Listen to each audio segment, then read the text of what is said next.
Hey everyone, thanks for tuning in. I'm Sarah, and this is one of those stories that started out feeling like a weird family heirloom and ended up haunting me in ways I can't even fully explain. It all began about a year ago when my grandmother passed away. She and I weren't close, never really were. She was this stir woman from the old country, always muttering about curses and bad luck. I hadn't seen her in years, but when the will was read, she left me this huge, ornate mirror. It was this massive thing, framed in dark wood, with intricate carvings that looked like twisted vines, or maybe faces if you stared too long. The lawyer said it was from her estate, and I figured, why not? It could look nice in my hallway. So I had it shipped to my apartment in Chicago. At first, it was just a mirror. I hung it up opposite the front door, and it caught the light nicely. But after a week or so, I started noticing something off. I'd catch my reflection in it, and it seemed different. Like my eyes looked hollow, or my smile was a little too wide. I chalked it up to stress from work.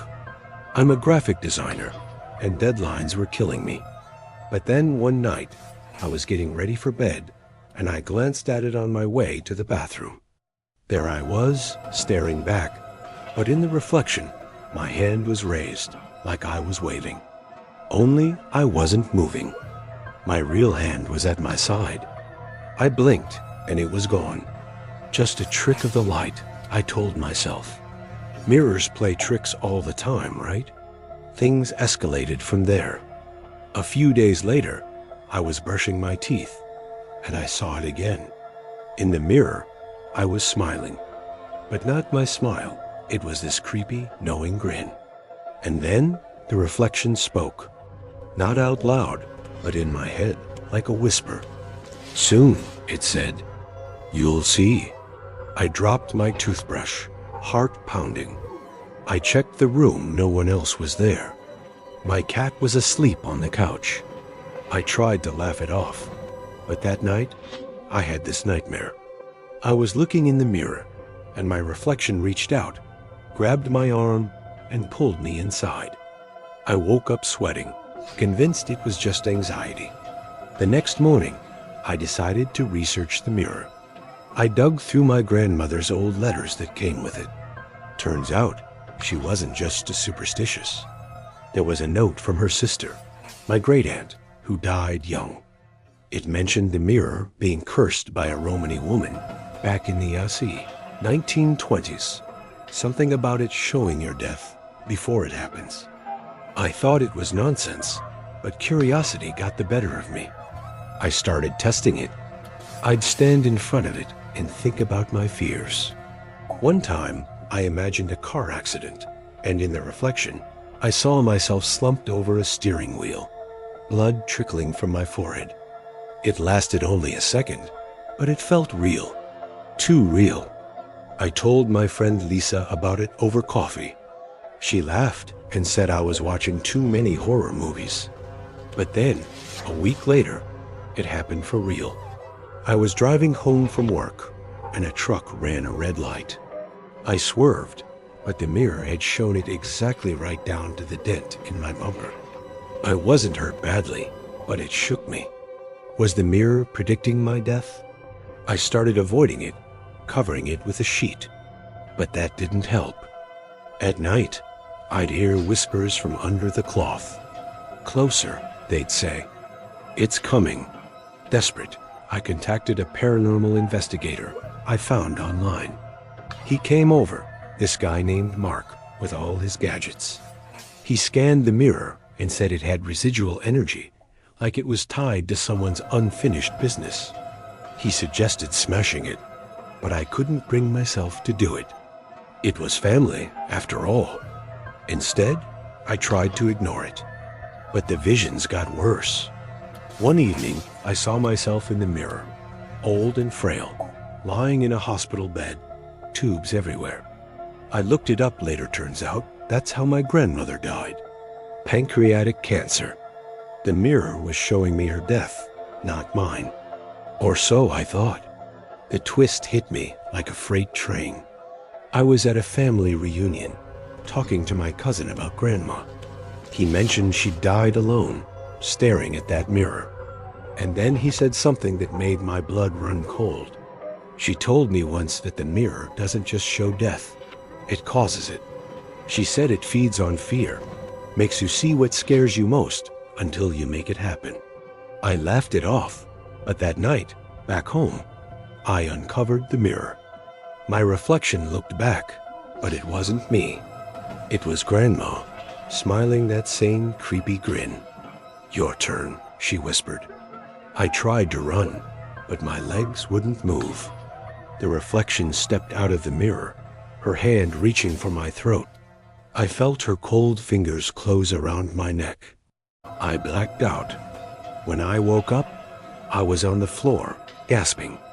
The mirror was shattered had I done that, but in the shards, I saw pieces of my face, twisted in fear. Doctors said I had a panic attack, but I know the truth. The mirror didn't predict death. It forced it. And now, every time I look in any mirror, I see her eyes watching, waiting for the next one. If you're listening, destroy any old mirrors you have. Trust me, it's not worth the risk. To expand on this, let me tell you more about how it affected my daily life. Before the mirror, I was pretty normal.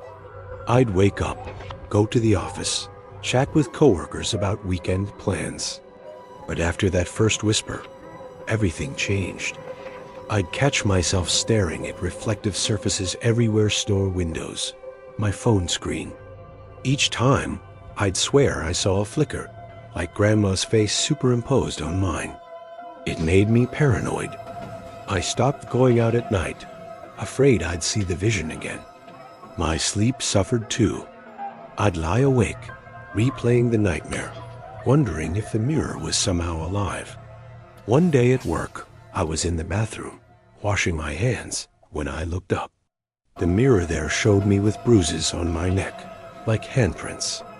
I touched my skin, it was smooth, but the image lingered. I rushed home, checked the inherited mirror. It was blank, or was it? As I leaned in, I saw faint outlines of figures, like shadows dancing just beneath the surface. I turned away, but the whispers started again. "Remember the accident," they said. Not just my near miss, but others. Like the time I was a kid and fell off my bike, cracking my head. The mirror replayed it, making me relive the pain. I tried therapy. The shrink said it was trauma from Grandma's death, but sessions didn't help. The mirror's influence spread. My cat started acting weird, hissing at the hallway where it hung. I'd find him crouched there, fur on end, as if seeing something I couldn't.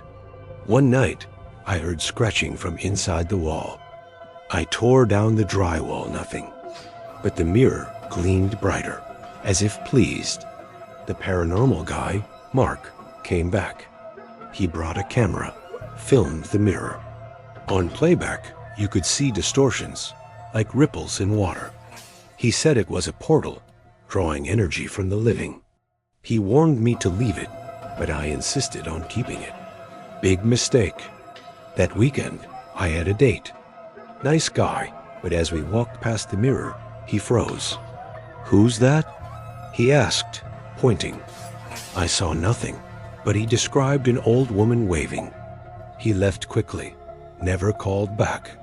The visions intensified. I'd see myself drowning or falling from heights. Each time, I'd feel the sensation water filling my lungs, wind rushing past. It was terrifying. I stopped eating, lost weight. Friends noticed, but I couldn't explain. Then, the reunion happened. My cousin's words unlocked it. The mirror wasn't just a viewer. It was a creator. It fed on fear, manifesting it. After the blackout, I woke in the hospital. Nurses said I'd collapsed from exhaustion. But I remembered the grip. Cold, unyielding. And the shards, how had they broken? I hadn't touched it. Now, I live in a house with no mirrors. But I still see reflections in puddles, car windows, Grandma's there, waiting. The curse isn't over. It's just beginning for whoever listens to this. Stay away from inherited mirrors. They're not gifts, they're traps. Let me add more details to really paint the picture. The apartment itself felt different after the mirror arrived.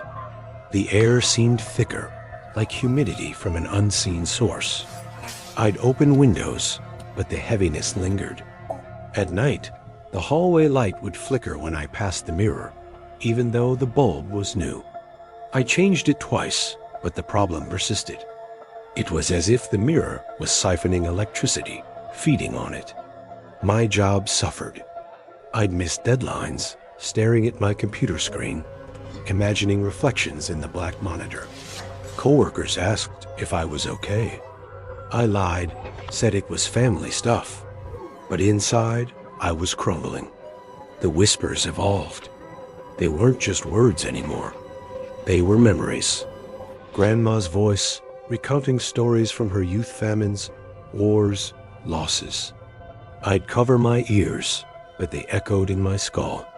I even tried selling the mirror online, posted it on Craigslist, described it as antique. A buyer came, this elderly woman.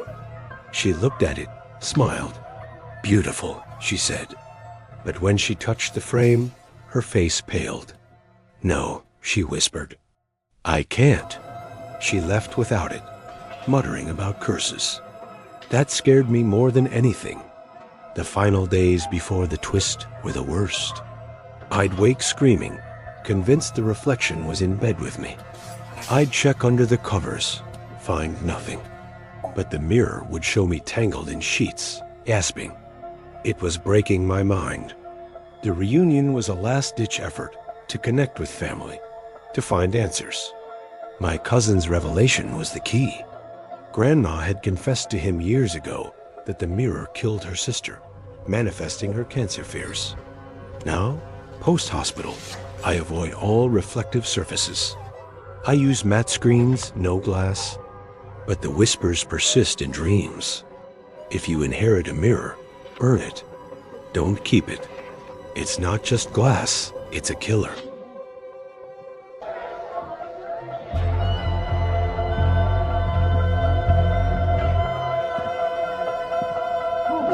Alright folks, this is Jake here, and I'm sharing a story that's been eating at me for months. It started innocently enough. A weekend trip to a flea market in rural Ohio. I'm a photographer, always on the lookout for props or unique pieces. That's when I spotted this mirror. It was propped against a stall, about 3 feet tall, with a simple wooden frame that had seen better days.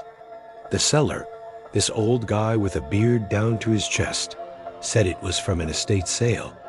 "Cheap," he muttered. "Take it or leave it." I paid $20 and hauled it home to my studio apartment. At first, it was just another piece. I leaned it against the wall in my living room, using it to check my angles for shoots. But after a couple of days, I noticed my reflection seemed off. Like my hair was messier in the mirror than in real life, or my shirt was buttoned wrong. I figured it was the lighting. Then, one night, I was editing photos late, and I glanced over. There I was in the mirror, but the reflection was waving. Slowly, deliberately. I froze. My real hand was on the mouse. I waved back, and the reflection copied me perfectly. But when I stopped, it kept going. A chill ran down my spine. I covered it with a blanket and went to bed. The next morning, I uncovered it, telling myself it was my imagination. But that afternoon, while I was cooking dinner, I heard a noise. A soft chuckle from the mirror. I turned, and there I was again. But this version of me had a smirk, eyes gleaming with something mean. It mouthed words. "Hello, Jake." I backed away, knocking over a chair. I called my buddy Tom, who came over and laughed it off. "Dude, you're stressed. Mirrors don't talk." He even posed in front of it, and nothing happened. But as soon as he left, the reflection changed. It wasn't me anymore. It was Tom, looking scared. I started researching doppelgangers, old folklore about evil twins and mirrors. I found stories online about cursed mirrors that create them. Scary stuff. I tried to get rid of it, but every time I picked it up, the reflection grabbed the frame from the inside, like hands pressing against glass. I dropped it once, cracking the edge. That night, the whispers started. "Let me out," it said. I knew, but better. I boarded it up in my closet, but I could still hear it. My life fell apart. At work, clients complained I looked haggard. Friends avoided me. One night, I dreamed I was trapped in the mirror, watching my body walk around, doing things I didn't remember. When I woke, my apartment was trashed, dishes broken, photos torn. And in the mirror, which I'd left uncovered, my reflection was laughing. It said, "I did that." I smashed a lamp at it, but the glass didn't break. Instead, the reflection smashed back, and I felt a sharp pain in my hand. A cut appeared, mirroring the one in the glass. I sought help from a therapist. She said it was hallucinations from sleep deprivation. But then, the real terror began. I started seeing the doppelganger in other mirrors, my bathroom one, even my phone's front camera. It would whisper plans. "Tonight, you'll hurt someone." I fought it, but one evening, I blacked out. Woke up with blood on my hands, my neighbor's cat dead in the alley. I didn't do it, but the mirror showed me dragging it out. The twist came when I confronted the seller again. I tracked him down, drove back to the flea market. He admitted the mirror was from a house where a man had killed his twin brother in a fit of rage. The brother cursed it, saying his spirit would live on in reflections. But that's not the shocking part. As I drove home, I looked in my rearview mirror. The doppelganger was in the driver's seat, grinning. "You've been the reflection all along," it said. "I switched us weeks ago." I slammed on the brakes, but it was too late. I felt myself being pulled into the glass. Now, I watch from inside as my body lives my life, and no one knows the difference. If you see a mirror acting weird, run. Don't look back. To dive deeper, let me explain how this doppelganger thing messed with my head. Before the mirror, I was confident. I'd flirt with baristas, land big shoots. But after that first wave, I became withdrawn. I'd avoid eye contact, fearing I'd see the other me. At home, I'd pace, checking the boarded closet. The whispers grew louder. "You're weak," it would say. "I can do better." I'd argue back, shouting at the wood. Neighbors probably thought I was crazy. One day, I tried burning it. Dragged it to the backyard, doused it in gasoline. Lit a match. The flames roared, but the reflection inside laughed. "You can't destroy me," it taunted. The fire went out inexplicably, leaving the mirror unscathed. I threw it in a dumpster, but that night it appeared back in my apartment, leaning against the wall. How? I don't know. The blackouts increased. I'd wake in strange places once in my car, keys in ignition, engine running. Another time, at a bar, drink in hand. The doppelganger was taking control.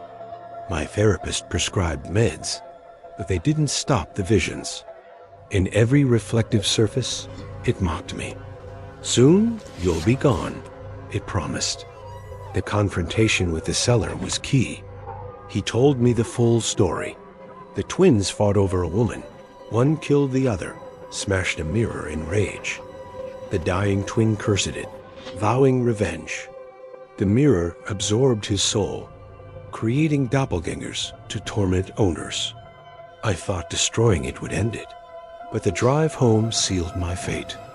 Now, trapped here, I see the world through glass. My body smiles at friends, goes to work. But inside, I'm screaming. If you buy a mirror from a flea market, check its history. It might not be just glass, it's a prison. And once it has you, there's no escape. Let me flesh this out more. The flea market was bustling, the day vendors hawking antiques, food trucks smelling of fried dough. I wandered aimlessly until the mirror caught my eye. It wasn't flashy, but something drew me. The seller's eyes were piercing, like he knew. "Bargain," he said. I lugged it to my car, feeling a strange weight. Back home, my studio felt smaller with it there. I'd positioned models in front of it for photos, but soon the shoots turned eerie. One model complained her reflection looked older, wrinkles appearing that weren't there in real life. She left early, muttering about bad vibes. Another time, a client saw his reflection with scars on his face, like from a fight he never had. He canceled the session. The whispers evolved into full conversations. At night, the doppelganger would describe my day in detail, but twisted. "You smiled at that woman, but you wanted to scream," it said. I'd respond aloud, debating with myself. It knew my secret's embarrassing moments from college, fears I never voiced. It used them to taunt me, making me doubt my sanity.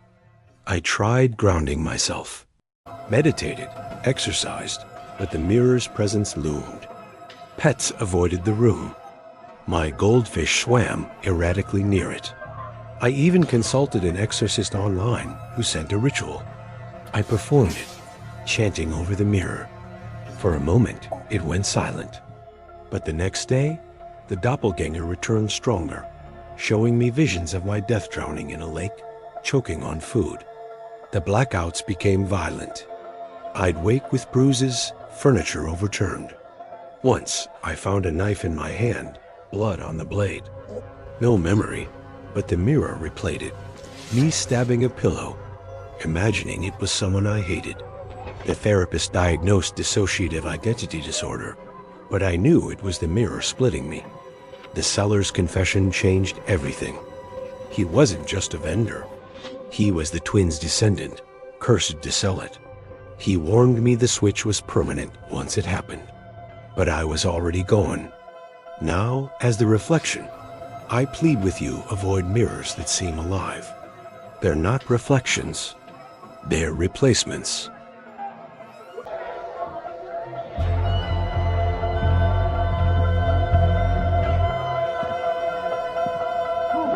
Hi, this is Emily, and what I'm about to tell you happened to my husband and me just 6 months ago. We were so excited to buy our first house, a cute fixer-upper in a quiet suburb of Denver. It had this gorgeous master bathroom with a built-in mirror over the sink, all original from the 1950s. We thought it added character.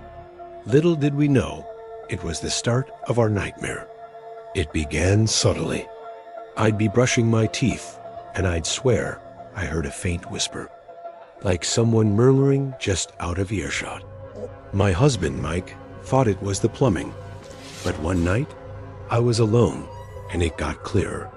"Emily," it said, "tell me your secrets." I spun around, no one there. I checked the house, even called Mike at work. He joked it was ghosts, but I wasn't laughing. The whispers escalated. They'd start when I looked in the mirror, revealing things I hadn't thought about in years. Like that time in high school when I cheated on a test, or the lie I told my mom about where I was that night. It knew everything.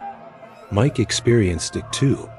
He'd shave and the mirror would whisper his regrets, how he wished he'd proposed sooner, or the affair he'd had before we met.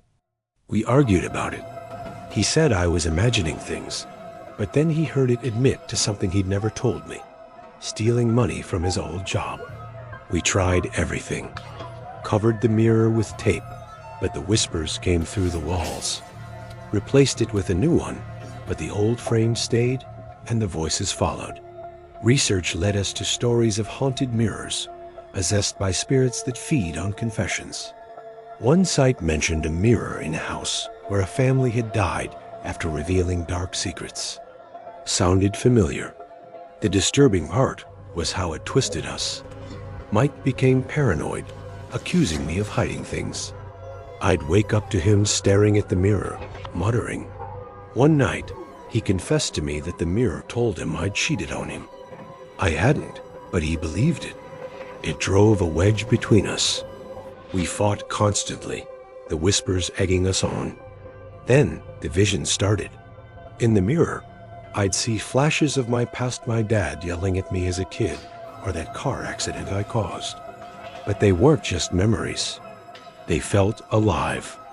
Mike saw his ex, taunting him. We stopped sleeping in the bedroom, but the mirror's influence spread. Our dog growled at it, and once I saw shadows moving behind the glass. The terrifying climax came when we invited a priest. He blessed the house, but as he touched the mirror, it cracked. Blood seeped from the frame. He fled, saying it was demonic. That night, the whispers demanded sacrifices. Confess or suffer, it said. Mike broke down, admitting he'd considered leaving me. I screamed back, revealing I'd thought about abortion years ago. The mirror laughed, a deep, echoing sound. The shocking twist? We weren't confessing to the mirror. It was confessing through us. The spirit was a woman who'd lived in the house, murdered by her husband after she revealed his crimes. She possessed the mirror to make others do the same, driving them to kill. As we argued, the mirror showed us holding knives, stabbing each other. In a haze, Mike lunged at me. I grabbed a shard of glass from the broken frame and slashed back. We both collapsed, bleeding. I woke in the hospital, Mike in the next bed. Doctors said it was a psychotic episode, but I know the truth. The mirror made us act out its curse. Now, every mirror I see whispers, and I hear Mike's voice from the other side, trapped. If you hear whispers in your glass, smash it immediately. Don't let it in. It's already too late for us. To expand on this, let me tell you more about how it affected our daily life. Before the mirror, Mike and I were happy. We'd cook dinner together, watch movies on weekends. But after that first whisper, everything changed. I'd catch myself avoiding the bathroom, using the guest one instead. Mike started drinking more, drowning out the voices. The whispers grew personal, dredging up old wounds. It knew about my childhood abuse, Mike's gambling debts. It used them like weapons. One day, I was alone, and the mirror showed me my mother's funeral, even though she died when I was 10. It replayed the grief, making me sob uncontrollably. Mike found me on the floor, convinced I was losing it. He tried to remove the mirror himself, but it wouldn't budge. The frame seemed glued to the wall. We sought help from a psychologist. She suggested it was shared delusion, but sessions only made the whispers louder. They mocked our therapy, revealing secrets we'd shared in confidence. Our marriage cracked. Mike slept on the couch, accusing me of planting the mirror as a joke. The visions escalated. I'd see myself as a child, hiding from my dad. Mike saw his father beating him. The mirror forced us to relive traumas, making us question reality. Our dog attacked the mirror once, barking furiously. We had to put it down after it bit Mike. The priest's visit was desperate. He was a friend of a friend, skeptical at first. But when the mirror bled, he panicked. That night, the demands intensified. Tell the truth, it hissed. Mike admitted to hitting me once in anger. I confessed to wishing him dead during fights. The mirror amplified our guilt, turning it into rage. The twist unraveled everything. The spirit was the murdered woman, her husband the original owner. She lured couples in, making them confess until they destroyed each other. We survived, but barely. Mike died in the hospital from infection. Now I live in fear. Every reflection whispers her name. If you move into a house with an old mirror, destroy it first. It's not haunted, it's hunting. Let me add more details to really paint the picture. The house itself felt different after we moved in. The air was always a bit stale, like the mirror was sucking the life out of it. We'd open windows, but the heaviness remained. At night, the bathroom light flickered when we approached, even with new bulbs. It was as if the mirror was draining power, growing stronger. Our routines suffered. I'd forget appointments, staring into the mirror for hours. Mike lost his job after an outburst at work, triggered by a whisper. Friends stopped visiting. They sensed the tension. One couple came over for dinner, but left early when the mirror fogged up inexplicably, writing "leave" in the condensation. The whispers evolved into full sentences. They'd narrate our thoughts, exposing insecurities. "You hate your body," it told me. "He resents you," it said to Mike. We tried soundproofing the bathroom, but the voices bled through. Even outside the house, I'd hear echoes in car mirrors. I attempted rituals from online forums. Burned sage, chanted prayers. For a day, it quieted. But then it returned fiercer, showing visions of our death's me drowning in the bathtub, Mike hanging from the ceiling. The sensations were real. I'd gasp for air, feel rope on my neck. The dog's death was the breaking point. It went rabid overnight, attacking the mirror. We rushed it to the vet, but it died en route. The autopsy showed no cause, but I knew the mirror poisoned it. Mike blamed me, saying I brought the curse. The priest's blessing failed spectacularly. He recited Latin, sprinkled holy water. The mirror steamed, then cracked, oozing red liquid. He ran, warning us to flee. That night, the confessions poured out. Mike revealed affairs, debts. I admitted to poisoning a pet as a child. The mirror fed on it, laughing maniacally. In the end, the twist was the mirror's revenge. The woman was killed for exposing her husband's murders. She trapped souls in glass, forcing confessions to break minds. We fought, but the mirror won. Mike's gone, and I'm next. Avoid whispering mirrors. They don't just reflect.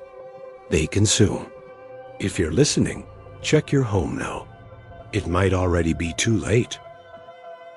And that's all for tonight. Remember, the most terrifying monsters are the ones that look just like us. The ones who might even live right next door. If these stories serve as a good reminder to trust your instincts, then show your support and like and subscribe. Hitting that bell means you'll get a warning before the next nightmare begins.